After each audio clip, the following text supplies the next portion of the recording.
Middle officer గారికి, పృథ్వీ గారికి, Prashanti madam గారికి, ఉషా మేడం గారికి, అన్న రత్నకుమార్కి, అలాగే మా సీనియర్ స్టూడెంట్ ఆంజనేయులు గారికి, మా కృష్ణమూర్తి గారికి,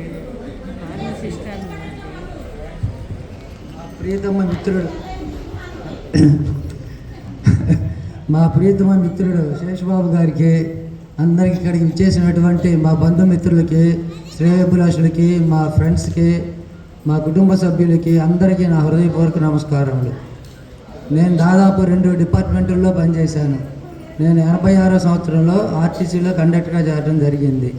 అప్పుడు రిక్రూట్మెంట్స్ లేవు మెడికల్ డిపార్ట్మెంట్లో. దాదాపు 7-8 సంవత్సరాలు రిక్రూట్మెంట్స్ లేనందువలన నేను ఆర్టీసీలో కంటిన్యూ అవ్వాల్సి వచ్చింది. తర్వాత మళ్ళీ నోటిఫికేషన్ ఇచ్చినప్పుడు ఎగ్జామ్ రాసుకొని అప్పుడు మెడికల్ హెల్త్ డిపార్ట్మెంట్లోకి వచ్చాను. ఫస్ట్ నా అపాయింట్మెంట్ 1995లో చినగంజాం పిఎస్సిలో నా ప్రస్థానం మొదలైంది. దాదాపు 5-6 పిఎస్సిల్లో చినగంజాం, చీరాల, తిమ్మసముద్రం, దగ్గుబాడు, ఆఖరికి కారంచేడులో నా రిటైర్మెంట్ జరుగుతుంది. ఇక్కడ 3 years బ్యాక్ వచ్చాను.